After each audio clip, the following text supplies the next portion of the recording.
तातडीची व महत्वाची पत्रकार परिषद आम्ही आपल्याला या ठिकाणी अर्जंट मध्ये निरोप देऊन अचानक दिलेल्या निरोपावर आपण उपस्थित राहिलात त्याबद्दल सर्वांचे मी धन्यवाद देतो। महाराष्ट्रातलं राजकारण हे मुख्यमंत्री म्हणून फार सुसंस्कृतपणे एकनाथ शिंदे साहेब करताना दिसत आहेत। बाकी इतर पक्षातल्या नेत्यांनीही शिवसैनिक हे एकनाथ शिंदेच्या सोबत आहेत, खरी शिवसेना ही एकनाथ शिंदेच्या सोबत आहे असे वक्तव्य केले आणि त्यामध्ये काही चुकीचं आहे असं मला काही वाटत नाही।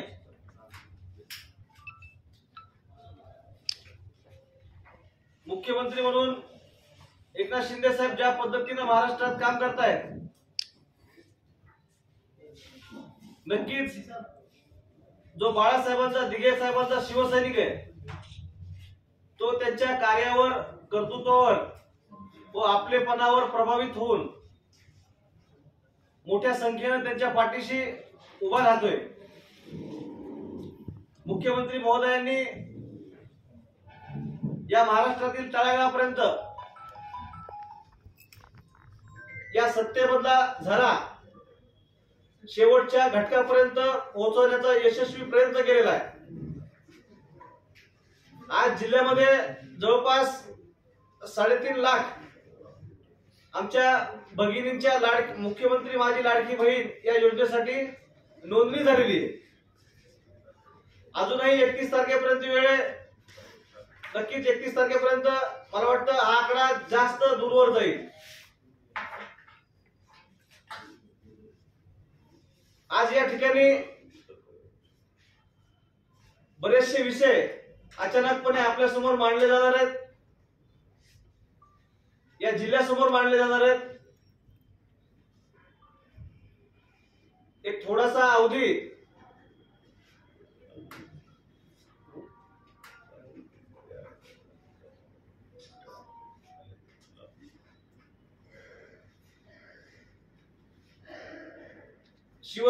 सुरुवातीलाच मी म्हणलं की शिवसेना ही सुसंस्कृतपणा जपते।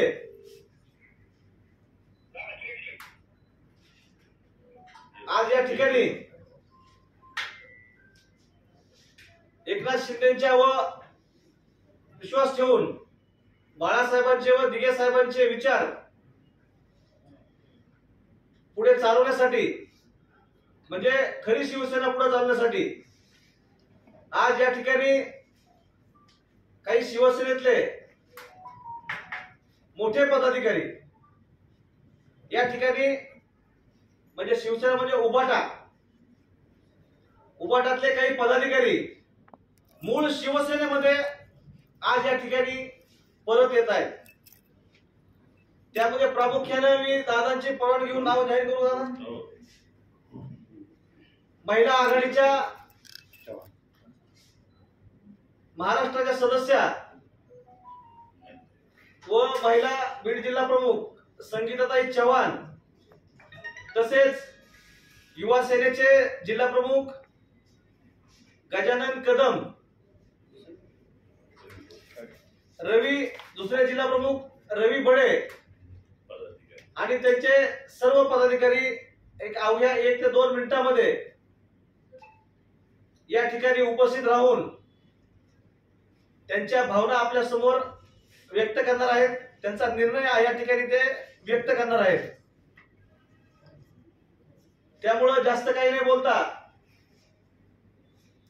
जे काही त्यांना बोलायचंय त्यासाठी अवघे एक 2 मिनिटं बाकी द्यायला, 2 मिनिटांमध्ये ते इथं उपस्थित होत आहेत। पण 2 मिनिटं पण बाकीचे विषय सांगा, लई मोठे विषय आहेत म्हणजे ते सांगते। महाराष्ट्राचे लाडके मुख्यमंत्री शिंदे साहेब, या महाराष्ट्रातल्या सर्वसामान्याला न्याय देणारे मुख्यमंत्री, ज्या समाजासाठी गोरगरिबांसाठी ज्या योजना या ठिकाणी राबवल्या गेल्या म्हणजे लाडकी बहीण असेल, विद्यार्थ्यांसाठी असेल, मुलींची फीस माफ असेल, या अनेक योजना या शिवसेनेच्या माध्यमातून आम्ही दोन्ही जिल्हा प्रमुख आमचे सर्व पदाधिकारी या तळागाळापर्यंत त्या ठिकाणी गावगाव पोहोचवायचं काम आम्ही बीड जिल्ह्यामध्ये या ठिकाणी करणार आहे. अनेक योजना अजून बाकी डिक्लेअर होणार आहे. त्या योजना सुद्धा सर्वसामान्य कुटुंबाला न्याय देणाऱ्या योजना आहेत. म्हणून आज या महाराष्ट्राचं पूर्ण लक्ष मुख्यमंत्री साहेब कसं काम करताय, दिवस रात्र या महाराष्ट्रासाठी त्या जनतेसाठी झटतात. हे तुम्ही आम्ही सर्वांनी बघितलं. असं नेतृत्व आम्हाला या ठिकाणी मिळालंय. त्या नेतृत्वाखाली आम्ही ज्या शासनाच्या योजना आहेत त्या तळागाळापर्यंत आम्ही पोहोचवायचं काम दोन्ही जिल्हा प्रमुख आमचे सर्व पदाधिकारी त्याचा अहवाल शिवननी त्याचा अहवाल जिल्हाधिकाऱ्यांकडे परवा दाखल केलाय. फारच गतिमान आहे असं वाटत नाही का? परेशान हो सकता है लेकिन पराजित नहीं, अशा प्रकारचा तो विषय आहे. नक्कीच सत्याचा त्या ठिकाणी विजय होणारच आहे. म्हणजे किती काळ वाट पाहावी लागेल, किती काळ वाट पाहावी लागेल? खासदार श्रीकांतजी शिंदे साहेब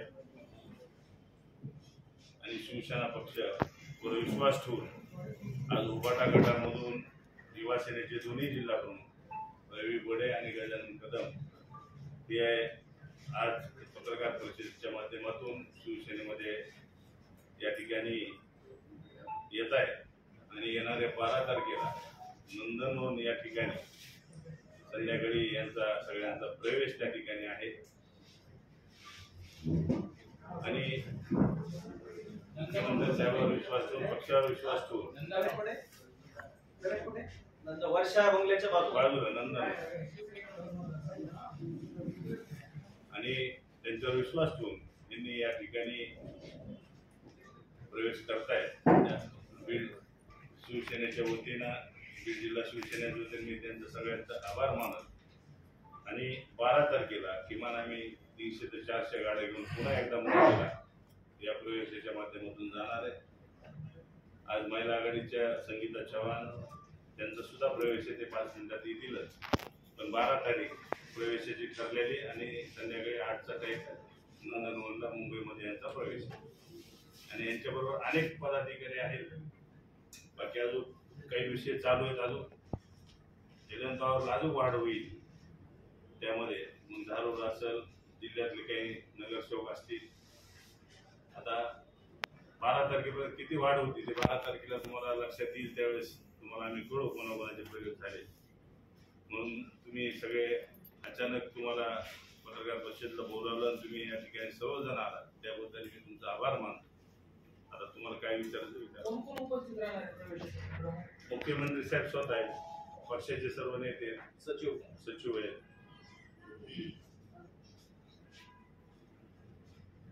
या 2 जिल्हा युवासेना प्रमुखांना प्रश्न होता, तुम्ही कुठल्या त्याचा आला यांची सत्ता तुम्हाला आवडली नाही या पक्षाला काय? मागच्या अनेक दिवसांपासून तुम्ही जे 2 मुद्दे मांडले, आम्हाला पर्याय जे दिले तुम्ही, ते दोन्ही पर्याय आहेत. युवा सेनेमध्ये मागच्या अनेक दिवसांपासून आम्हाला ज्या अडचणी पडतात त्या कुठल्याही प्रश्न वरिष्ठांकडून ऐकून घेतले जातात पण त्याच्यावरती निर्णय होत नाही. एक मोठी अदृश्य शक्ती या जिल्ह्यामध्ये शिवसेनेमध्ये काम करते. ती जिल्ह्यात नसते, बाहेर असते, पण त्यांच्या प्रभावाखाली इथली पूर्ण शिवसेना काम करते. आणि ती शिवसेना कशा पद्धतीने आता चालतीये हे बाकीच्यांपेक्षा पत्रकार बांधवांना चांगल्या पद्धतीने माहिती आहे. मागच्या अनेक दिवसांपासून उद्धव साहेबांच्या शिवसेनेची कशा पद्धतीने धुळधाण संघटनात्मक चालली आहे हे बीड जिल्ह्यातला प्रत्येक माणूस जाणतोय. त्याला कितीपर्यंत टॅकल करणार, सगळे पदाधिकारी अत्यंत कंटाळलेले पक्षातले. आणि पुढच्या अनेक दिवसांमध्ये अनेक मोठ्या मोठ्या घडामोडी पक्षामध्ये होणार आहे. पक्ष आता पक्ष राहिला नसून एक प्रायव्हेट लिमिटेड कंपनी सारखी चालायला लागलेला आहे. आणि त्याचे जे कार्यकारी अध्यक्ष आहेत त्या ह्या जिल्ह्यातल्या एक मोठ्या नेत्या आहेत, त्या ह्या पक्ष चालवायला लागलेला आहे.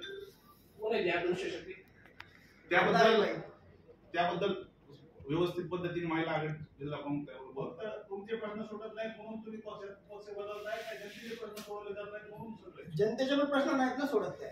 नाही असे नेमके युवकांच्या कोणत्या अडचणी, आपण युवा सेनेचं प्रतिनिधित्व करता, युवकांच्या अशा कोणत्या अडचणी होत्या ज्या आपण पक्ष शिक्षणाकडे मांडल्या त्याच्यावर काही झालं नाही? सगळ्यात